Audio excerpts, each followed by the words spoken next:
Oke, jadi teman-teman, di sini saya akan menjelaskan mengenai bahasa yang sering digunakan oleh anak muda zaman sekarang, yaitu tentang healing.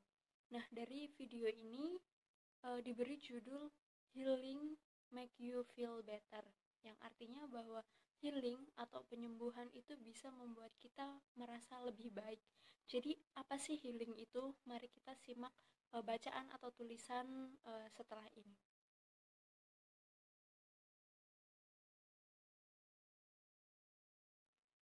Jadi, seperti itulah pengertian dari healing. Dan healing yang biasanya digunakan untuk anak-anak muda itu selalu berkaitan dengan rekreasi, dengan wisata, menyatu dengan alam, dan menikmati segala ciptaan dan karya Tuhan lainnya. Tapi padahal healing itu tidak semata-mata hanya tentang wisata ataupun penikmat alam. Tetapi healing itu merupakan penyembuhan dari jiwa kita dan dari batin kita. Bagaimana kita mencintai mental kita sebagai seorang pemuda yang pastinya banyak sekali masalah yang akan dihadapi di dalam dunia pendidikan, di dalam lingkungan sehari-hari, ataupun di dalam kisah persahabatan, pertemanan, percintaan, dan lainnya. Itu akan membuat kita semakin terkadang merasa lelah ataupun stres, sehingga healing ini bisa kita gunakan sebagai alat untuk mencintai diri kita sendiri melalui menyelamatkan mental kita dari stres atau dari depresi tersebut. Maka dari itu, dari sini saya akan mewawancarai atau berkonseling dengan salah satu teman saya. Dia masih SMA, tetapi dia merasakan bagaimana susahnya ataupun kendala yang dihadapi pada saat bersekolah. Nah, di sini saya akan berkonseling dengan seorang siswa SMA Lentera Harapan di Lampung yang bernama Agustina Damayanti. Di sini dia akan menjelaskan keluh kesahnya sebagai seorang siswa pada saat ini di era pandemi COVID-19. Silakan. Jadi pada saat ini kan pandemi sudah mulai meredup dan pada akhirnya itu sekolah pun kembali dibuka untuk pembelajaran luring yang pastinya segala sesuatu itu ketat dengan akan protokol kesehatan. Yang saya alami saat ini adalah ketika belajar daring dan luring itu sangat berbeda bagi saya. Kalau daring itu masih bisa untuk santai-santai, terus masih bisa untuk melakukan hal yang saya sukai sambil belajar, walaupun itu tidak membuat saya tidak fokus dalam belajar, tapi itu juga hal yang melawan kejenuhan saya. Dan saat ini sudah dilaksanakan pembelajaran tatap muka, tugas-tugasnya itu semakin banyak dan lebih padat dan dipantau oleh guru. Terus itu juga sering membuat saya lelah dan emosi saya tidak terkontrol. Saya mudah marah-marah dan juga mudah menangis karena merasa lelah dalam belajar.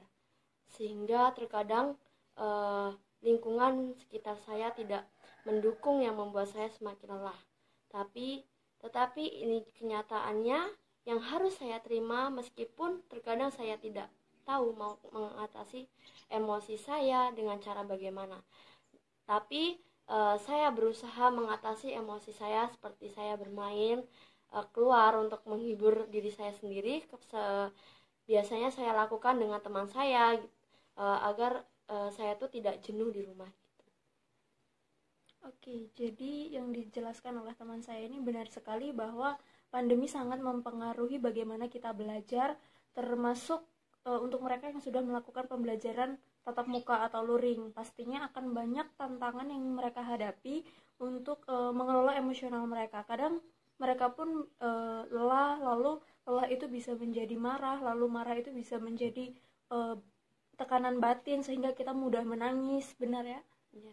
Nah, ketika mereka merasa seperti itu, tetapi pada kenyataannya mereka harus menghadapi, ya seperti itulah untuk kita menempuh sebuah pendidikan. Pastinya tidak ada yang mudah, dan seperti yang dialami teman saya Agustin ini, dia mengatakan bahwa dengan melakukan penyembuhan atau healingnya dia itu dengan bermain bersama teman-temannya atau melakukan hal-hal favoritnya yang membuat dia merasa happy, merasa bahagia, sehingga dia bisa mengelola emosionalnya kembali, lalu dia bisa mengatasi emosional tersebut dengan healing-healing yang dia lakukan selama ini. Nah, oke teman-teman, jadi dari konseling atau dari pembicaraan hari ini dapat kita tarik kesimpulan atau dapat kita lihat bahwa kita memang perlu healing, kita butuh penyembuhan mental, kita butuh mengontrol emosional, kita butuh menjaga mental kita supaya tidak stres bahkan atau tidak depresi, karena untuk anak sekolah itu pasti tantangannya akan lebih banyak, tapi terkadang pikiran mereka masih labil, sehingga kita perlu menjaga mental kita, menjaga diri kita untuk bisa melakukan pendidikan ini dengan baik. Dan pendidikan itu pengalamannya akan lebih luas, akan lebih banyak, sehingga mulai dari sekarang kita harus bisa menjaga mental kita, kita harus bisa menempatkan diri kita harus bagaimana ketika kita merasa lelah, kita merasa marah ataupun emosi, sehingga di saat kita merasa kelelahan untuk menghadapi setiap hal yang ada di lingkungan sekitar kita, kita bisa menanganinya dengan baik tanpa melukai diri kita.